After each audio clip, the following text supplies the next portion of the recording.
दोस्तों आज से मैं आपके BSc first year second semester botany का यूनिट 5 यानी कि एंजियोस्पर्म मॉर्फोलॉजी स्टार्ट करने जा रहा हूं। और आज के इस वीडियो में हम डिस्कस करने वाले हैं मॉर्फोलॉजी ऑफ फ्लावरिंग प्लांट। तो आज के इस वीडियो में सबसे पहले हम बात करेंगे कि मॉर्फोलॉजी होता क्या है, और मॉर्फोलॉजी से रिलेटेड जो भी टॉपिक है इन सभी टॉपिक को आज हम डिटेल से डिस्कस करेंगे। तो वीडियो बड़ा ही इंपॉर्टेंट होने वाला है, वीडियो को ध्यान से देखिएगा और पूरा देखिएगा। तो आइए वीडियो की शुरुआत करते हैं और सबसे पहले हम बात करते हैं मॉर्फोलॉजी के बारे में।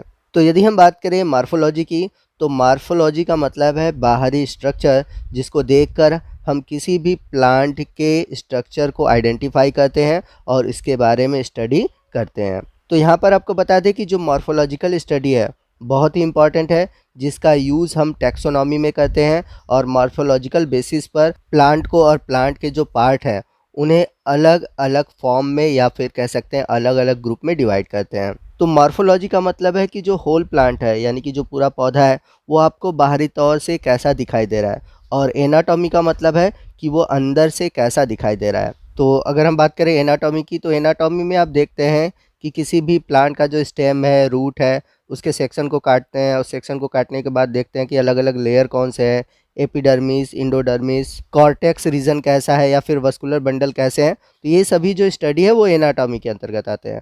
और मॉर्फोलॉजी की बात करते हैं तो हम मॉर्फोलॉजी में क्या कहते हैं कि प्लांट को बाहरी तौर से देखते हैं और देखते हैं कि उसके रूट कैसे हैं, स्टेम कैसे है, रूट का टाइप कैसा है, स्टेम का टाइप कैसा है, उसमें मॉडिफिकेशन कैसा हुआ है, फ्लावर कैसे हैं। तो ये सभी चीज़ें जो आती हैं वो आती हैं मॉर्फोलॉजी में। तो जैसा कि आप यहाँ पर देख सकते हैं लिखा हुआ है morphology is the study of external structure of organism, यानी कि किसी भी जीव के बाहरी संरचना के अध्ययन को हम कहते हैं morphology. It involve the study of size, shape and structure of all living organism and their relationship with their constituents parts. तो मॉर्फोलॉजी में होता क्या है, मॉर्फोलॉजी में हम किसी भी लिविंग ऑर्गेनिज्म के उसके साइज, शेप, स्ट्रक्चर और वो किस चीज़ से मिलकर बना है उससे रिलेटेड जितनी भी चीज़ें हैं उनका हम अध्ययन करते हैं। The term anatomy refers to the study of internal biological structure.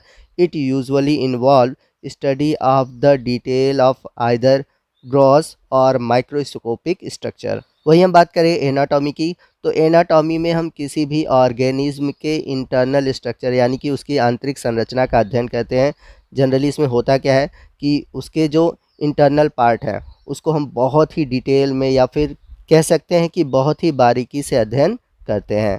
तो नीचे आप देख सकते हैं लिखा हुआ है एपिडोनॉमी। एपिडोनॉमी का मतलब है the study of external morphology और external appearance of organism such as shape, size, colour, pattern, structure. तो एपिडोनॉमी में हम क्या कहते हैं, किसी भी जो ऑर्गेनिज्म है उसके हम एक्सटर्नल मॉर्फोलॉजी या फिर उसके जो एक्सटर्नल अपीयरेंस है यानी कि वो बाह्य रूप से हमें कैसा दिखाई दे रहा है, उसके शेप, साइज़, कलर, पैटर्न, इन सभी चीज़ों का अध्ययन करते हैं। तो यहाँ पर हम बात करते हैं फ्लावरिंग प्लांट की। तो अगर हम फ्लावरिंग प्लांट की बात करें यानी कि एंजियोस्पर्मिक प्लांट की बात करें तो इसमें आपको 2 सिस्टम दिखाई देंगे। फर्स्ट है रूट सिस्टम और सेकंड है शूट सिस्टम।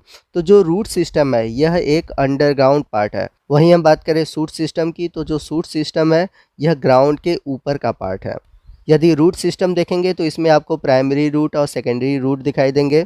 ऊपर आएंगे तो सूट वाले पार्ट में आपको स्टेम दिखेगा, लीफ दिखेगा। स्टेम में देखेंगे तो आपको नोड और इंटर नोड दिखाई देंगे। तो जो नोड वाला पोर्शन होता है वहाँ पर आपको ब्रांचेज या लीफ निकले हुए दिखाई देंगे। वहीं हम बात करें इंटर नोड्स की, तो 2 नोड्स के बीच जो स्पेस होता है यानी कि 2 नोड के बीच जो जगह होती है उसी को हम बोलते हैं इंटर नोड। इसके अलावा आप देखेंगे तो स्टेम में आपको बड दिखाई देंगे, लीफ के पैटर्न अलग अलग दिखाई देंगे, फ्लावर दिखाई देंगे, फ्लावर के अलग अलग कलर दिखाई देंगे, फ्रूट्स दिखाई देंगे। तो ये सभी पार्ट आपको सूट वाले रीजन में देखने को मिलता है। तो जब आप मॉर्फोलॉजी के अकॉर्डिंग डिटेल में देखेंगे तो आपको जो फ्लावर है, फ्लावर का पैटर्न क्या है या फिर लीफ का पैटर्न क्या है, लीफ कैसे स्टेम पे लगे हुए हैं, उसके अलग अलग पैटर्न कैसे हैं। तो इस प्रकार से जो फ्लावरिंग प्लांट है उनके मॉर्फोलॉजी का जो स्टडी है वो आगे चल के हमें टैक्सोनॉमी में बहुत ही हेल्पफुल होता है। तो यहाँ पर हम यदि बात करें फ्लावरिंग प्लांट यानी कि एंजियोस्पर्म की, तो हम सभी जानते हैं कि एंजियोस्पर्म को मोनोकॉट और डाइकॉट यानी कि एक बीजपत्री पौधे और द्विबीजपत्री पौधों में डिवाइड किया गया है। तो मोनोकॉट में देखेंगे तो इसमें जो सीड होते हैं उसमें केवल एक कॉटलीडन पाए जाते हैं, यानी कि एक ही बीजपत्र पाया जाता है। वहीं हम बात करें डाइकॉट की, तो डाइकॉट में आप देखेंगे तो इसके सीड में 2 कॉटलीडन आपको देखने को मिलेंगे। वहीं हम बात करें इनके फ्लावर अरेंजमेंट की, तो मोनोकॉट में आपको 3 के अरेंजमेंट में फ्लावर दिखाई देंगे। वहीं हम बात करें डाइकॉट की, तो डाइकॉट में आपको 4 या फिर 5 के अरेंजमेंट में दिखाई देंगे। वहीं आप इनके लीफ के वेनेशन को देखेंगे तो मोनोकॉट में आपको पैरेलल वेनेशन देखने को मिलेगा, और डाइकॉट जो प्लांट है उनके अगर लीफ को देखेंगे तो इसमें आपको रेटिकुलेट वेनेशन या फिर कह सकते हैं नेट लाइक वेनेशन देखने को मिलता है। तो आप केले के पत्ते को देखेंगे तो उसमें आपको पैरेलल वेनेशन दिखाई देगा, और यदि आप पीपल के पत्ते को देखेंगे तो उसमें आपको रेटिकुलेट वेनेशन देखने को मिलता है। वहीं अगर हम बात करें मोनोकॉट के पोलन ग्रेन की, तो इनमें केवल एक ही पोर या फिर फरो होता है, जबकि डाइकॉट में आपको इसके पोलन में 3 पोर या फिर फरो दिखाई देते हैं। वहीं आप मोनोकॉट के रूट सिस्टम को देखेंगे तो मोनोकॉट में जो आपको रूट देखने को मिलेगा वो मिलेगा एडवेंटेशियस या फिर कह सकते हैं फाइब्रस रूट सिस्टम। और वहीं बात करें डाइकॉट की, तो डाइकॉट में आपको टैप रूट देखने को मिलता है। इसके अलावा अगर आप इनके स्टेम के इंटरनल स्ट्रक्चर को देखें तो इनमें जो वस्कुलर बंडल है, यानी कि मोनोकॉट के केस में जो वस्कुलर बंडल आपको दिखाई देगा वो स्कैटर्ड होगा, वो पूरे टिश्यू में, ग्राउंड टिश्यू में बिखरा हुआ होगा। जबकि डाइकॉट की बात करें तो डाइकॉट में जो वस्कुलर बंडल है वो आपको एक रिंग के फॉर्म में दिखाई देंगे, जैसा कि इमेज में आप देख सकते हैं। तो ये था डिफरेंस मोनोकॉट और डाइकॉट के बीच। तो यहाँ पर ये हमारा आज का जो वीडियो था ये इंट्रोडक्शन पार्ट था मॉर्फोलॉजी से जुड़ा हुआ। यदि हम बीएससी सेकंड सेमेस्टर के सिलेबस को देखें तो इसमें आपके जो टॉपिक इंक्लूड हैं, पहले मैं उन टॉपिक को बता देता हूं, और आने वाले दिनों में हम इन्हीं टॉपिक पर डिस्कस करेंगे। तो नेक्स्ट पार्ट में हम बात करेंगे रूट और मॉडिफिकेशन ऑफ रूट की। इसके अलावा हम बात करेंगे स्टेम, फिर स्टेम में किस तरह के मॉडिफिकेशन होते हैं, फिर उसके बाद लीफ के वेनेशन, फिर types of leaf, phyllotaxy, modification of leaf, इन सभी टॉपिक को डिस्कस करेंगे। फिर इसके बाद हम डिस्कस करेंगे इन्फ्लोरेसेंस के बारे में, इन्फ्लोरेसेंस क्या होता है। फिर फ्लावर के बारे में जानेंगे, फ्लावर के पार्ट के बारे में जानेंगे।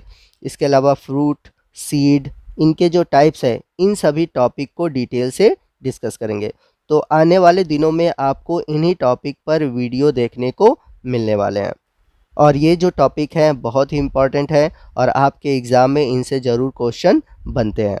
तो आपको आज का पार्ट कैसा लगा कमेंट करके ज़रूर बताइएगा। वीडियो अच्छा लगा हो तो वीडियो को लाइक और शेयर करना मत भूलिएगा, और कोई भी डाउट हो आप हमसे कमेंट करके पूछ सकते हैं। और यदि आप हमारे चैनल पर नए हैं और अभी तक आपने हमारे चैनल को सब्सक्राइब नहीं किया हुआ है तो प्लीज़ चैनल को सब्सक्राइब कर लीजिए, और जो बगल में बेल आइकन है उसे प्रेस करना मत भूलिएगा, ताकि जब भी मैं इस तरह की इन्फॉर्मेटिव वीडियो अपलोड करूँ उसका नोटिफिकेशन आपको मिलता रहे। तो मिलते हैं अगले वीडियो में अगले टॉपिक के साथ, तब तक के लिए जय हिंद, जय भारत।